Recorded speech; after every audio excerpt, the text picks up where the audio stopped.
ਵਾਹਿਗੁਰੂ ਜੀ ਕਾ ਖਾਲਸਾ ਵਾਹਿਗੁਰੂ ਜੀ ਕੀ ਫਤਿਹ। ਪਰਮ ਸਨਮਾਨਯੋਗ ਸਤਿਗੁਰਾਂ ਦੇ ਚਰਨਾਂ ਵਿੱਚ ਜੁੜ ਬੈਠੇ ਰੱਬ ਰੂਪ ਗੁਰਮੁਖ ਸਤਸੰਗੀ ਜਨ, ਸਤਿਗੁਰੂ ਜੀ ਦੀ ਬਖਸ਼ਿਸ਼ ਮਹਿਰਾਮਤ ਦਾ ਸਦਕਾ ਗੁਰੂ ਦਰ ਤੇ ਜੁੜਨ ਦਾ ਸੁਭਾਗ ਸਮਾਂ ਨਸੀਬ ਹੋਇਆ। ਸਤਿਗੁਰੂ ਜੀ ਦੀ ਇਲਾਹੀ ਅੰਮ੍ਰਿਤਮਈ ਬਾਣੀ ਦਾ ਕੀਰਤਨ ਗੁਰੂ ਕੇ ਪਿਆਰੇ ਕੀਰਤਨੀਆਂ ਪਾਸੋਂ ਆਪ ਜੀ ਨੇ ਸਰਵਣ ਕੀਤਾ। ਗੁਰੂ ਦਰ ਤੇ ਜੁੜ ਕੇ ਗੁਰੂ ਦੀ ਬਾਣੀ ਦੁਆਰਾ ਆਪਣੇ ਜੀਵਨ ਨੂੰ ਸਵਾਰਨ ਦਾ ਨਿਮਾਣਾ ਜਿਹਾ ਯਤਨ ਕਰ ਰਹੇ। ਗੁਰੂ ਅਰਜੁਨ ਦੇਵ ਮਹਾਰਾਜ ਅੱਜ ਦੇ ਇਸ ਪਾਵਨ ਬਚਨ ਅੰਦਰ ਸੁਲਝੀ ਦਿੰਦਿਆਂ ਹੋਇਆਂ ਸਮਝਾਉਂਦੇ ਨੇ। ਸਤਿਗੁਰੂ ਕਹਿੰਦੇ ਜਦੋਂ ਉਸ ਵਾਹਿਗੁਰੂ ਦੀ ਬਖਸ਼ਿਸ਼ ਹੁੰਦੀ ਹੈ ਤਦੋਂ ਜੋ ਸੁੱਖ, ਜੋ ਸੰਪत्ति, ਜੋ ਫਲ ਹਾਸਲ ਹੁੰਦਾ ਉਹਨੂੰ ਦੱਸਣਾ, ਉਹਨੂੰ ਬਿਆਨ ਕਰਨਾ ਬੜਾ ਕਠਿਨ ਹੈ।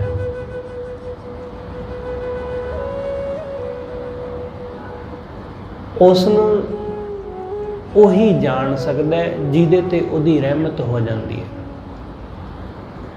ਜਿਹਦੇ ਤੇ ਉਹਦੀ ਬਖਸ਼ਿਸ਼ ਹੋ ਜਾਂਦੀ ਹੈ।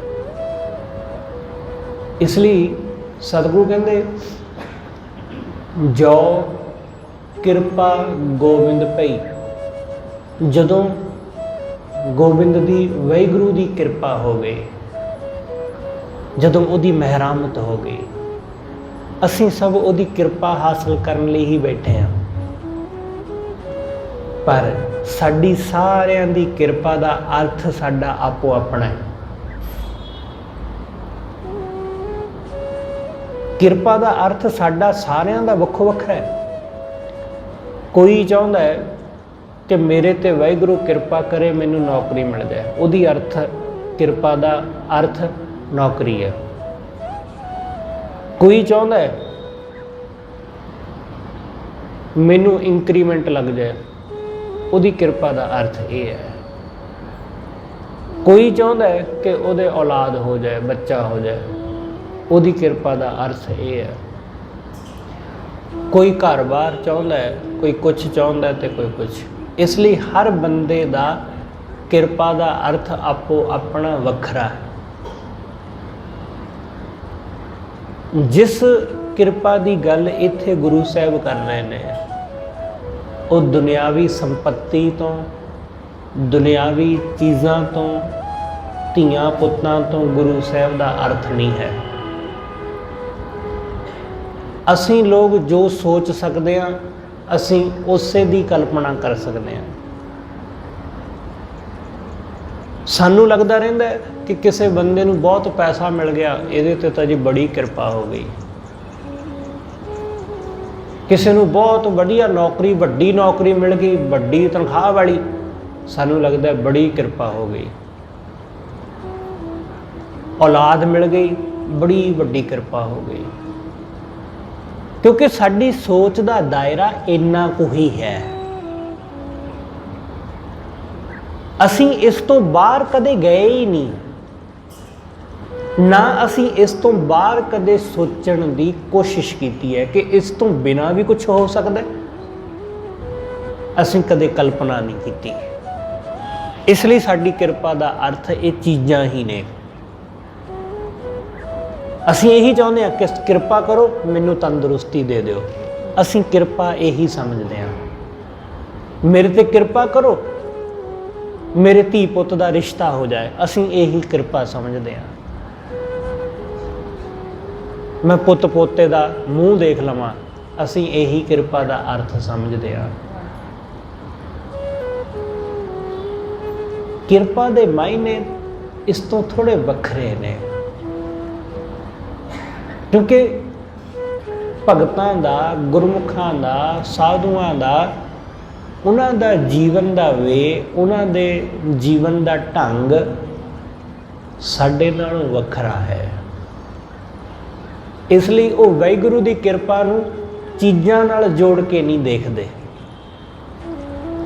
ਉਹ ਧੀਆਂ ਪੁੱਤਾਂ ਨਾਲ ਜੋੜ ਕੇ ਨਹੀਂ ਦੇਖਦੇ ਕਿ ਧੀਆਂ ਪੁੱਤ ਹੋਣਗੇ ਤਾਂ ਕਿਰਪਾ ਸਮਝੀ ਜਾਊਗੀ।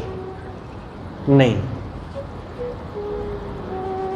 ਉਹ ਵਾਹਿਗੁਰੂ ਦੀ ਦਇਆ ਕਿ ਕੁਛ ਵੀ ਨਹੀਂ ਚਾਹੀਦਾ, ਬਸ ਉਹਦੀ ਦਇਆ, ਉਹਦੀ ਰਹਿਮਤ, ਬਸ ਕਿ ਬਸ ਉਹਦਾ ਹੱਥ ਸਾਡੇ ਸਿਰ ਤੇ ਹੋਵੇ, ਪਰ ਬਦਲੇ ਵਿੱਚ ਕੁਛ ਨਹੀਂ ਕਿ ਮੈਨੂੰ ਨੌਕਰੀ ਜਾਂ ਕਾਰੋਬਾਰ ਜਾਂ ਧੀਆਂ ਪੁੱਤ ਜਾਂ ਪੈਸਾ ਦੌਲਤ ਸ਼ੌਹਰਤ, ਕੁਛ ਨਹੀਂ, ਬਸ ਉਹ ਮੇਰੇ ਤੇ ਪ੍ਰਸੰਨ ਹੋ ਗਿਆ, ਮੇਰੇ ਲਈ ਇਹੀ ਬਹੁਤ ਵੱਡੀ ਕਿਰਪਾ ਹੈ। ਉਹ ਮੇਰੇ ਤੇ ਰੀਝ ਪਿਆ, ਉਹ ਪ੍ਰਸੰਨ ਹੋ ਕੇ ਕੁਛ ਵੀ ਦੇਦਾ, ਇਹ ਉਹਦੀ ਮਰਜ਼ੀ, ਇਹ ਉਹਦੀ ਮਰਜ਼ੀ। ਭਗਤ ਤਾਂ ਐਸਾ ਹੀ ਹੈ, ਤਾਂ ਹੀ ਤਾਂ ਲੋਕੀ ਉਹਨੂੰ ਕਮਲਾ ਕਹਿੰਦੇ ਨੇ। ਪ੍ਰੇਮੀ ਐਸਾ ਹੀ ਹੈ, ਉਹ ਚਾਹੁੰਦਾ ਕੁਛ ਵੀ ਨਹੀਂ, ਕਿਉਂਕਿ ਪਿਆਰ ਵਿੱਚ ਉਹਨੂੰ ਕੁਛ ਵੀ ਮਿਲ ਜਾਵੇ ਉਹ ਐਕਸੈਪਟ ਕਰ ਲੈਂਦਾ, ਦੁੱਖ ਵੀ ਮਿਲੇ ਉਹ ਤਾਂ ਵੀ ਐਕਸੈਪਟ ਕਰ ਲੈਂਦਾ, ਸੁੱਖ ਮਿਲੇ ਉਹ ਤਾਂ ਵੀ ਲੈ ਲੈਂਦਾ। ਉਹ ਕੰਜੂਸ ਨਹੀਂ ਹੁੰਦਾ। ਅਸੀਂ ਲੋਕ ਕੰਜੂਸ ਹੁੰਦੇ ਹਾਂ, ਅਸੀਂ ਦੇਣ ਦੇ ਮਾਮਲੇ ਵਿੱਚ ਵੀ ਕੰਜੂਸ ਹੁੰਦੇ ਹਾਂ, ਅਸੀਂ ਲੈਣ ਦੇ ਮਾਮਲੇ ਵਿੱਚ ਵੀ ਕੰਜੂਸ ਹੁੰਦੇ ਹਾਂ।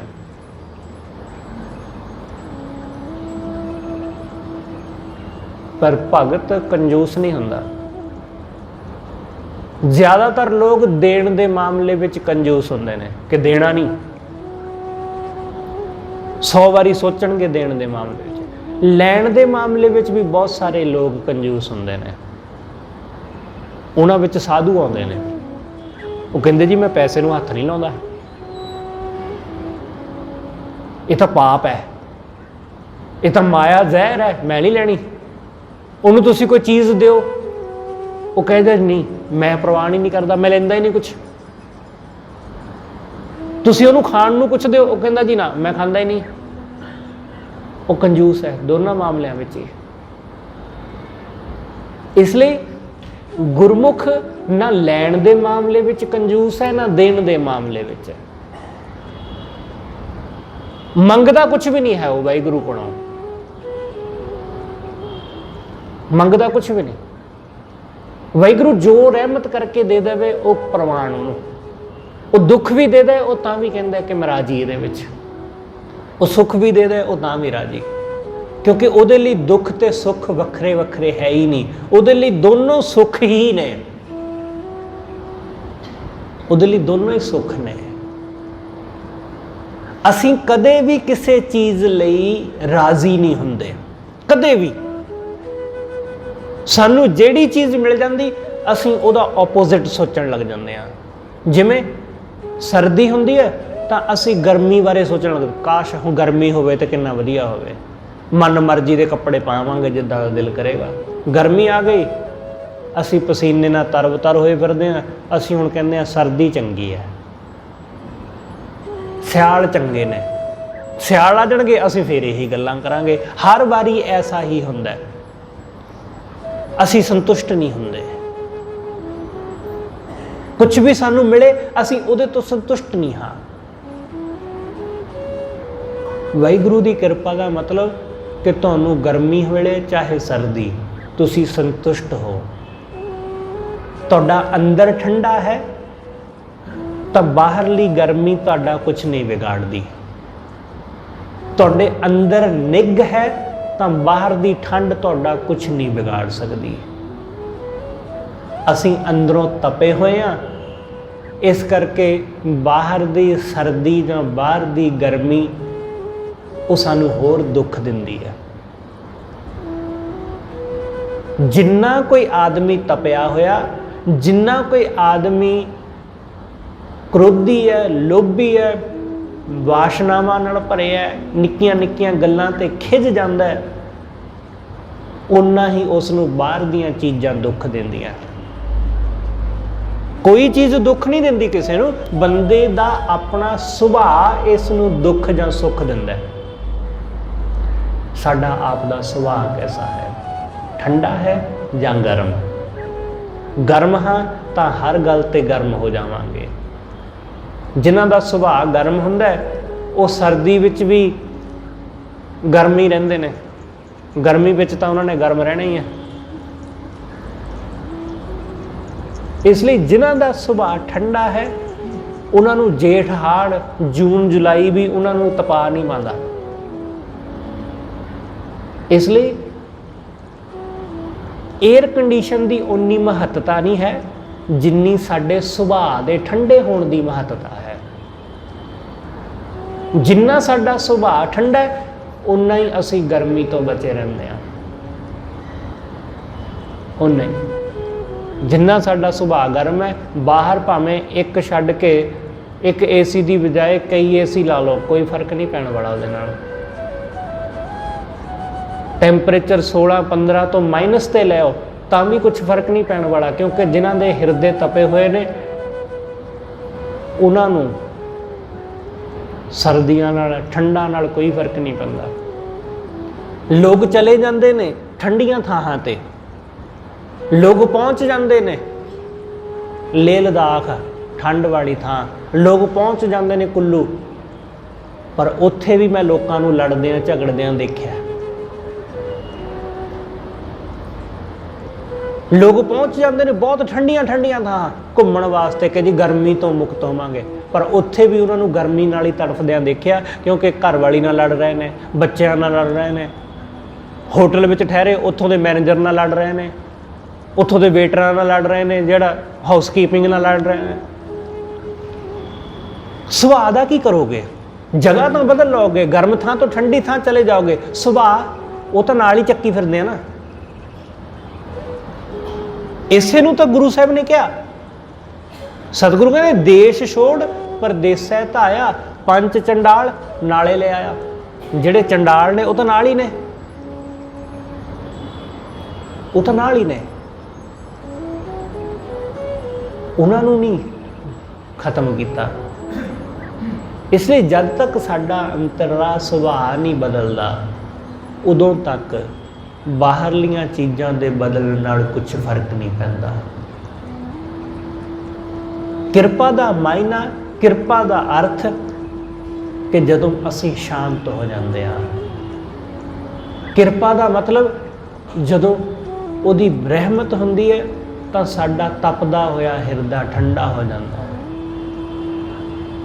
ਕਿਰਪਾ ਦਾ ਅਰਥ ਕਿ ਜਦੋਂ ਅਸੀਂ ਜੋ ਵੀ ਸਾਨੂੰ ਮਿਲਿਆ ਹੋਇਆ ਉਹਦੇ ਵਿੱਚ ਅਸੀਂ ਸੰਤੁਸ਼ਟ ਹੋ ਜਾਂਦੇ ਹਾਂ, ਅਸੀਂ ਰੱਜ ਜਾਂਦੇ ਹਾਂ ਕਿ ਬਸ ਰਾਜੀ ਹਾਂ ਮੈਂ ਇਹਦੇ ਵਿੱਚ। ਇਸ ਲਈ ਸਤਿਗੁਰੂ ਕਹਿੰਦੇ ਜੋ ਕਿਰਪਾ ਗੋਬਿੰਦ ਪਈ। ਜਦੋਂ ਵਾਹਿਗੁਰੂ ਦੀ ਗੋਬਿੰਦ ਦੀ ਕਿਰਪਾ ਹੋ ਗਈ ਮੇਰੇ ਤੇ, ਉਹਦੀ ਰਹਿਮਤ ਹੋ ਗਈ, ਸੁਖ ਸੰਪਤ ਹਰ ਨਾਮ ਫਲ ਪਾਏ। ਸੁਖ ਸੰਪत्ति, ਹੁਣ ਇੱਥੇ ਦੋਨੋਂ ਸ਼ਬਦ ਇਕੱਠੇ ਨੇ, ਸੁਖ ਤੇ ਸੰਪत्ति। ਲੋਕ ਸੰਪत्ति ਚਾਹੁੰਦੇ ਨੇ, ਲੋਕ ਸਮਝਦੇ ਨੇ ਕਿ ਸੁਖ ਆਏਗਾ ਤਾਂ ਸੰਪत्ति ਨਾਲ ਆਏਗਾ। ਸੰਪत्ति ਮਤਲਬ ਦੌਲਤ, ਸੰਪत्ति ਮਤਲਬ ਘਰ-ਬਾਰ, ਸੰਪत्ति ਮਤਲਬ ਜ਼ਮੀਨ ਜਾਇਦਾਦ, ਸੰਪत्ति ਮਤਲਬ ਕਾਰੋਬਾਰ, ਕਿ ਇਹ ਹੋਵੇਗੀ ਸੰਪत्ति ਹੋਵੇਗੀ ਤਾਂ ਸੁਖ ਹੋਵੇਗਾ। ਬਹੁਤ ਸਾਰੇ ਲੋਕਾਂ ਕੋਲ ਬੜੀ ਬੜੀ ਸੰਪत्ति ਹੈ, ਸਾਡੇ ਆਲੇ ਦੁਆਲੇ ਬਹੁਤ ਲੋਕਾਂ ਕੋਲ ਬੜੀ ਸੰਪत्ति ਹੈ। ਕਈ ਥਾਈਂ ਫਲੈਟ ਨੇ, ਕਈ ਥਾਈਂ ਉਹਨਾਂ ਨੇ ਆਪਣੇ ਘਰ ਖਰੀਦੇ ਨੇ, ਕਈ ਥਾਈਂ ਪਲਾਟ ਖਰੀਦ ਰੱਖੇ ਨੇ, ਕਈ ਥਾਈਂ ਜ਼ਮੀਨਾਂ ਖਰੀਦ ਰੱਖੀਆਂ। ਇੱਥੇ ਤੁਹਾਡੇ ਮੁਹਾਲੀ ਚੰਡੀਗੜ੍ਹ ਦੇ ਵਿੱਚੋਂ ਬਹੁਤ ਸਾਰੇ ਲੋਕਾਂ ਨੇ ਪੰਜਾਬ ਦੇ ਵੱਖ-ਵੱਖ ਥਾਵਾਂ ਵਿੱਚ ਜ਼ਮੀਨਾਂ ਖਰੀਦ ਰੱਖੀਆਂ, ਬਹੁਤ ਸਾਰਿਆਂ ਨੇ। ਸਤਿਗੁਰੂ ਕਹਿੰਦੇ ਬੜੀ ਸੰਪत्ति ਹੈ। ਉਹ ਜ਼ਮੀਨਾਂ ਖਰੀਦ ਲਈਆਂ ਜਿਹੜੇ ਲੋਕ ਆਪਣਾ ਘਰ-ਬਾਰ ਛੱਡ ਕੇ ਕੈਨੇਡਾ ਅਮਰੀਕਾ ਚਲੇ ਗਏ, ਉਹਨਾਂ ਦੀਆਂ ਜ਼ਮੀਨਾਂ ਖਰੀਦ ਲਈਆਂ, ਉਹਨਾਂ ਨੂੰ ਹੁਣ ਠੇਕੇ ਤੇ ਦਿੱਤਾ ਹੋਇਆ, ਉਹਨਾਂ ਦਾ ਠੇਕਾ 6 ਮਹੀਨੇ ਆਈ ਜਾਂਦਾ ਖਾਤਿਆਂ 'ਚ। ਬੜੀਆਂ ਬੜੀਆਂ ਸੰਪत्तियां ਜੋੜ ਲਈਆਂ। ਕਿਸ ਲਈ? कि जिन्नी ਵੱਧ ਤੋਂ ਵੱਧ संपत्ति होएगी उन्ना सुख होएगा, पर संपत्ति दे होण नाल सुख होया नहीं। सुख की खातर संपत्ति दे मगर दौड़दे सां, संपत्ति तो मिल गई पर सुख किधरे दौड़ गया जापदा है, सुख नहीं दिसदा। टेंशनां वध गईयां, फिकरां वध गईयां, क्योंकि हुण उस सारी संपत्ति नूं संभालना, उहदी देख रेख, उहदी चिंता। इसलिए सतगुरु समझाउंदे, सतगुरु कहंदे सुख संपत्ति ये बाहरली नहीं, अंदरली। बाहरली संपत्ति तो बाहर ही रह जाएगी। ਜਿਹੜਾ ਸਾਡੇ तन ਦੇ ਉੱਤੇ ਪਹਿਨਿਆ कपड़ा ये भी संपत्ति का एक हिस्सा है, ये भी बाहर ही रह जाता है।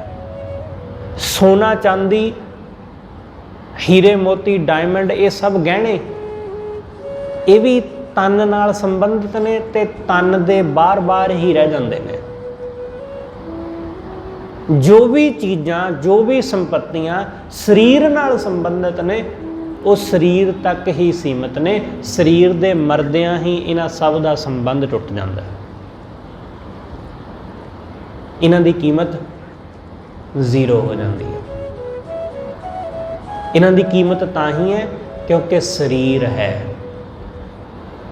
शरीर तो बिना इन्हां दी कोई कीमत नहीं है। हीरे मोतियां नूं, पैसिਆਂ नूं, दौलतां नूं की करना है जद बंदा ही नहीं बचिया। लोग ਲੱਖਾਂ रुपया ला ਦਿੰਦੇ ਨੇ आदमी नूं बचाउण लई, घर बार भी बेचना पवे तो बेच दिंदे ने, करजा भी लेना पवे तो ले लेंदे ने। क्यों? क्योंकि बंदा समझदा है कि इन्हां चीज़ां की अहमियत नहीं है, आदमी की अहमियत है। आदमी होएगा तो होर पैसा कमा लेगा, होर संपत्ति बना लेगा।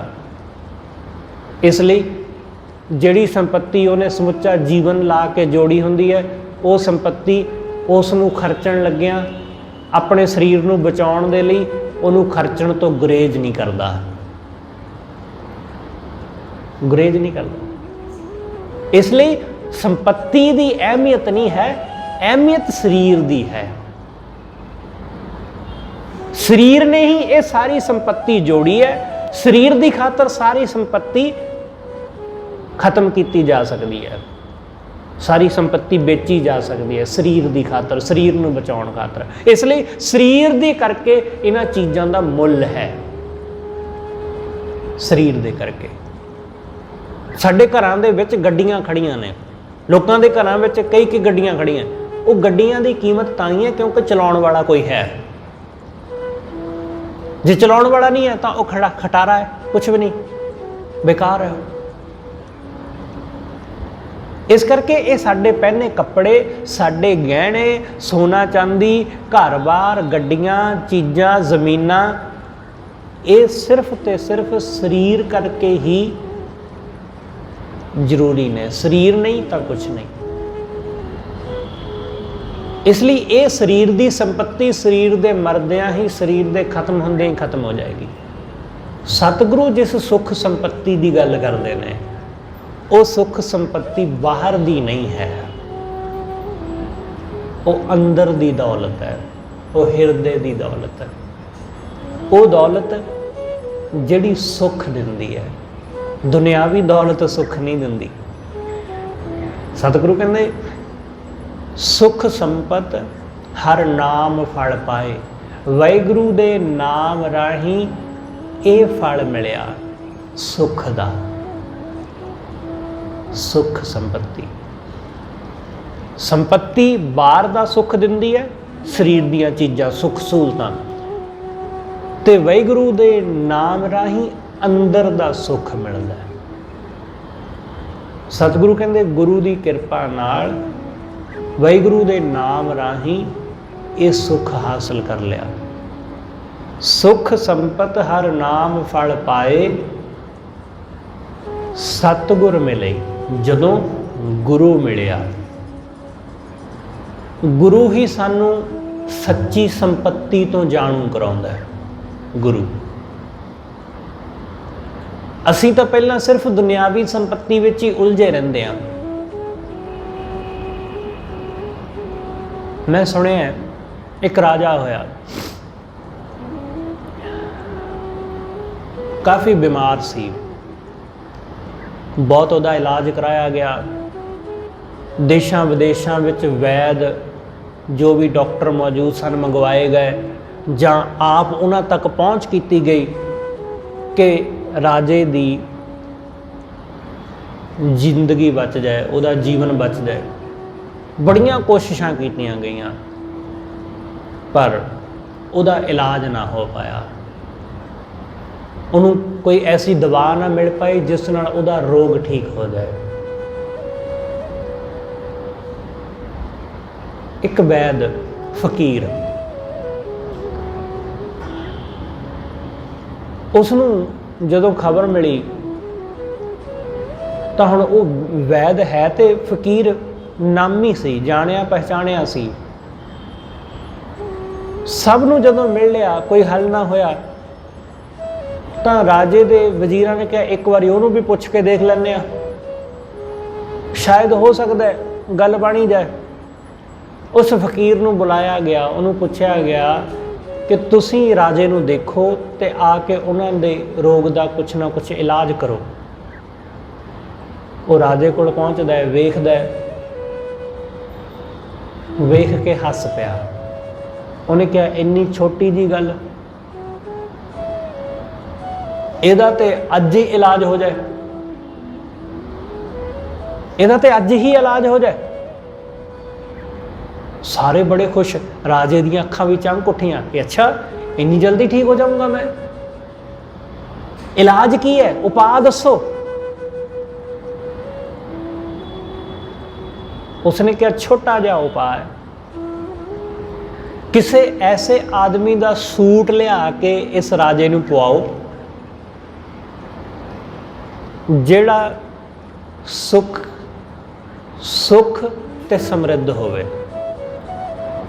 ਜਿਹਦੇ ਕੋਲ ਦੋਨੋਂ ਚੀਜ਼ਾਂ ਹੋਣ, ਧਨ ਵੀ ਹੋਵੇ ਤੇ ਮਨ ਦੀ ਸ਼ਾਂਤੀ ਵੀ ਹੋਵੇ, ਮਨ ਦਾ ਸੁੱਖ ਵੀ ਹੋਵੇ ਤੇ ਤਨ ਦਾ ਸੁੱਖ ਵੀ। ਐਸਾ ਕੋਈ ਆਦਮੀ ਉਹਦੇ ਕੱਪੜੇ ਲਿਆ ਕੇ ਇਸ ਰਾਜੇ ਨੂੰ ਪਵਾ ਦੇਵੇ, ਠੀਕ ਹੋ ਜਾਊਗਾ। ਉਹਨਾਂ ਨੇ ਕਿਹਾ ਕਿ ਇਹ ਤਾਂ ਗੱਲ ਹੀ ਬੜੀ ਸੌਖੀ ਹੈ। ਉਹਨਾਂ ਨੂੰ ਲੱਗਿਆ ਇਹ ਤਾਂ ਬਹੁਤ ਆਸਾਨ ਕੰਮ ਹੈ, ਇਹ ਤਾਂ ਕੋਈ ਏਡਾ ਔਖਾ ਹੈ ਹੀ ਨਹੀਂ।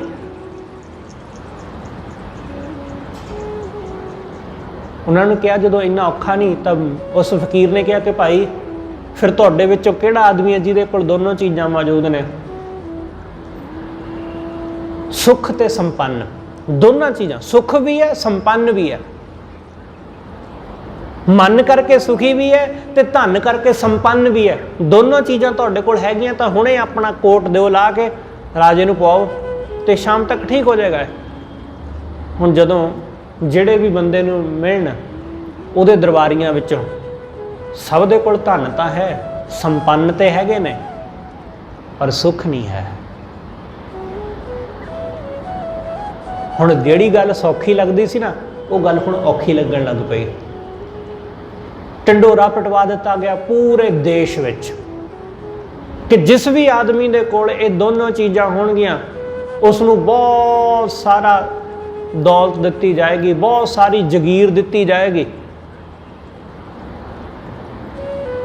ਸਭ ਥਾਈਂ ਰਾਜੇ ਦੇ ਸਿਪਾਹੀ, ਉਹਦੇ ਸੇਵਾਦਾਰ, ਉਹਦੇ ਨੌਕਰ ਚਾਕਰ, ਹਰ ਪਿੰਡ, ਹਰ ਸ਼ਹਿਰ, ਹਰ ਗਲੀ ਮੁਹੱਲੇ, ਕੱਲੇ ਕੱਲੇ ਘਰ ਦੀ ਖਬਰ ਲੈਂਦੇ ਫਿਰਦੇ ਨੇ ਕਿ ਕੀ ਇੱਥੇ ਕੋਈ ਐਸਾ ਆਦਮੀ ਰਹਿੰਦਾ ਹੈ ਜਿਹੜਾ ਸੁੱਖ ਤੇ ਸੰਪੰਨ ਹੋਵੇ।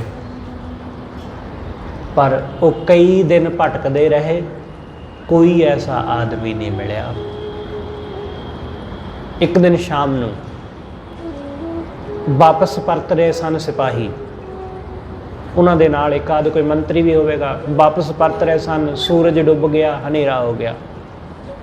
ਨਹਿਰ ਦੇ ਕੋਲੋਂ ਦੀ ਗੁਜ਼ਰ ਰਹੇ ਸਨ, ਇੱਕ ਆਦਮੀ ਨਹਿਰ ਦੇ ਕਿਨਾਰੇ ਬੈਠਾ ਬਹੁਤ ਪਿਆਰੀ ਬਾਂਸੁਰੀ ਵਜਾ ਰਿਹਾ ਹੈ, ਬੜੀ ਪਿਆਰੀ।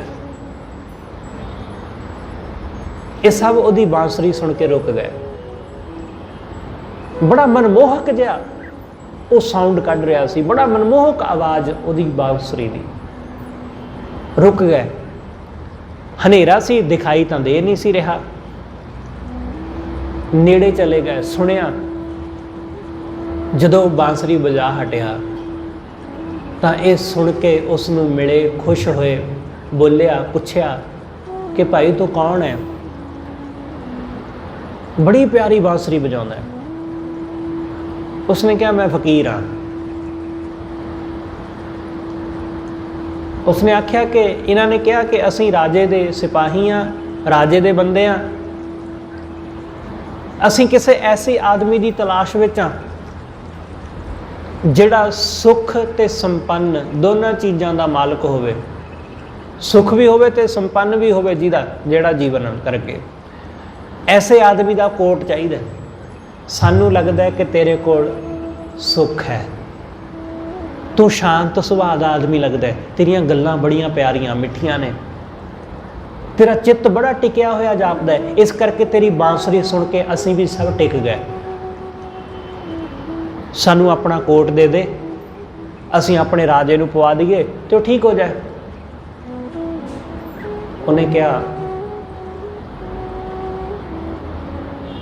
ਮੈਂ ਵੀ ਇਹੀ ਚਾਹਾਂਗਾ ਕਿ ਸਾਡਾ ਰਾਜਾ ਚੰਗਾ ਠੀਕ ਹੋ ਜਾਏ, ਕਿਉਂਕਿ ਬਹੁਤ ਭਲਾ ਆਦਮੀ ਹੈ ਉਹਨੇ ਸਾਡੇ ਰਾਜ ਵਾਸਤੇ ਬਹੁਤ ਕੁਝ ਕੀਤਾ ਹੈ, ਪਰ ਤੁਸੀਂ ਮੇਰੇ ਨੇੜੇ ਆਓ,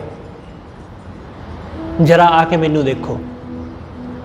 ਹਨੇਰਾ ਸੀ, ਦੂਰੋਂ ਦਿਖਾਈ ਨਹੀਂ ਸੀ ਦਿੰਦਾ, ਉਹ ਥੋੜਾ ਨੇੜੇ ਆਏ।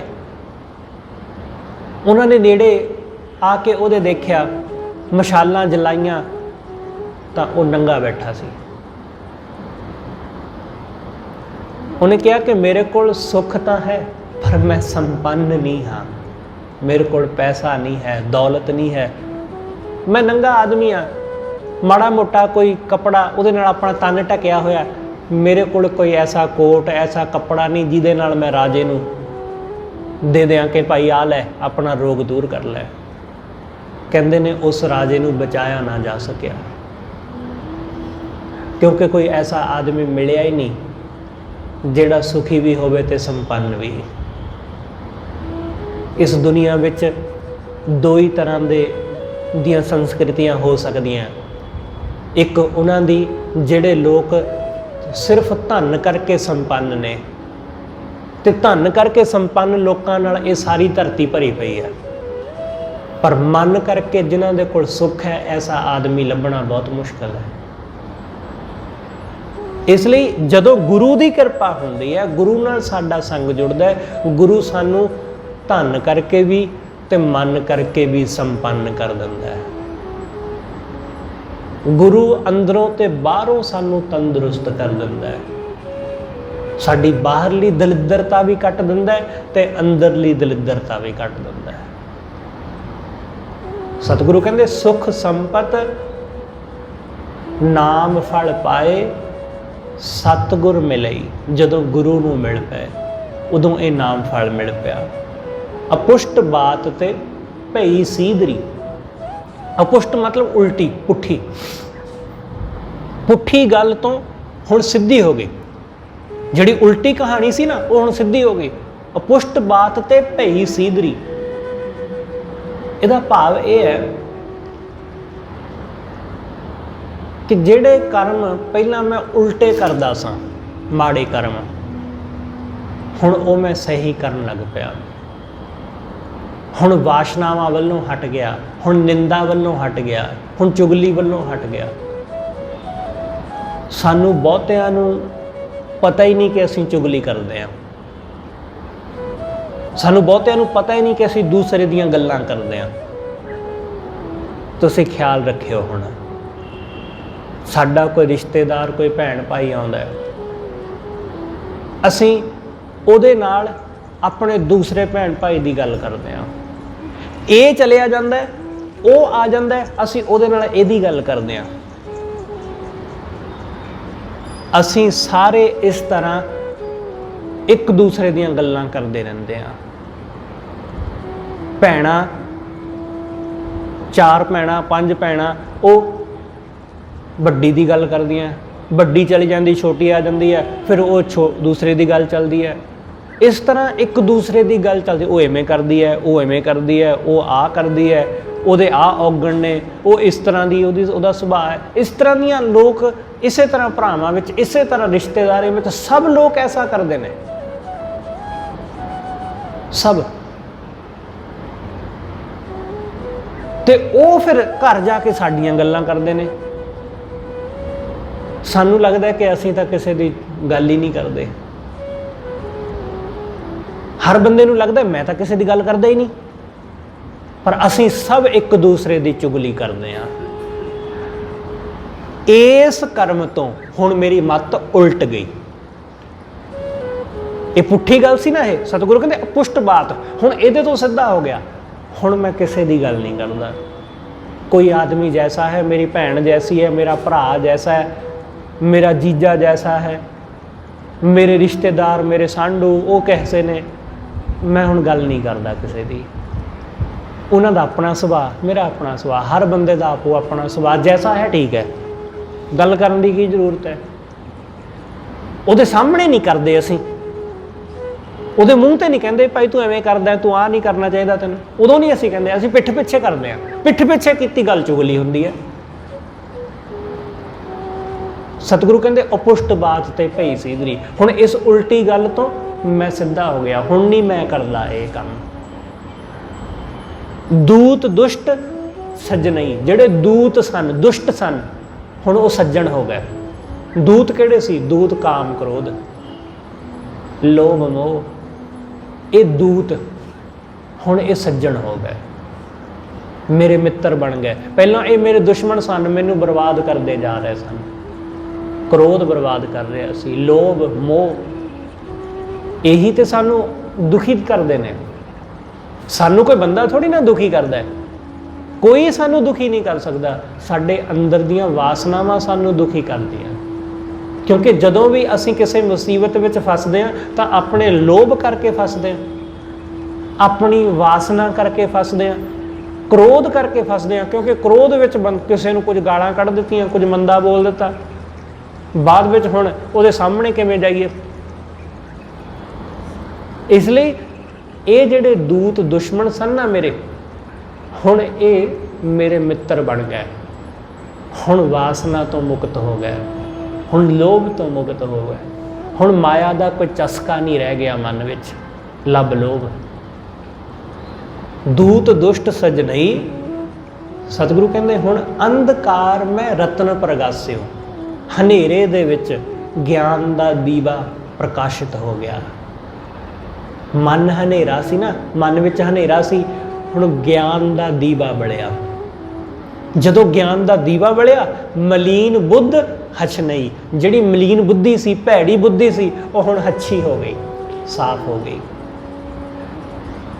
ज्ञान ही सानू शुद्ध करदा है। ज्ञान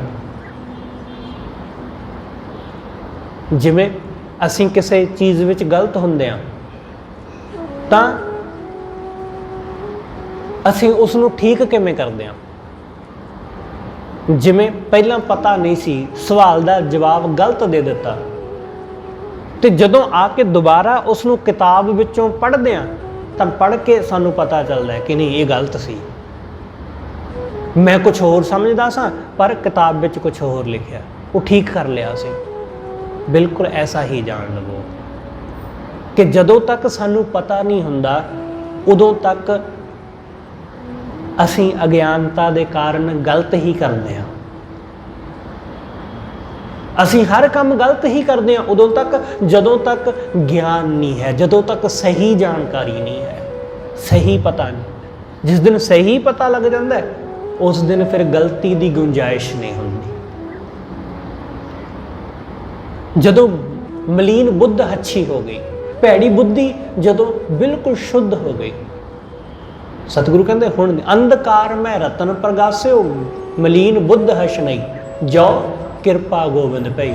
जदों गोबिंद की किरपा हो गई, जदों ओदी रहमत हो गई, ओदी रहमत सिर्फ दौलत वास्ते चीज़ां वास्ते नहीं, ओदी रहमत साडी बुद्धि पवित्र हो जाए, ओदी रहमत साडे ये जिहड़े काम क्रोध दुश्मन ने ये साडे मित्र हो जाण, ਉਹਦੀ ਕਿਰਪਾ मतलब जो असी जो निंदा चुगली वाले पासे लगे हैं उस तो उल्ट के वाहिगुरू की उस्तत वाले पासे लगती है।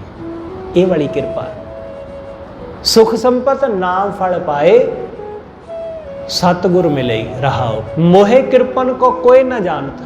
किरपन का मतलब होंदा कंजूस कि मैनू कंजूस नू मैनू शूम नू कोई नहीं सी जानदा, मैनू कोई नहीं सी जानदा। मोहे किरपन को कोई ना जानत सगल भवन प्रगटई। हुण जदों ओदी रहमत होई ना, जदों मेरा शूमपुणा गया, जदों मेरा शूमपुणा मिट गया ना, तदों तदों गल बनी, तदों मैनू सब जानन लग पिया, तदों सब जानन लग पिया। जदों मैं अपना सूमपुणा छड्ड दिता, अपना ये औगण त्याग दिता, तदों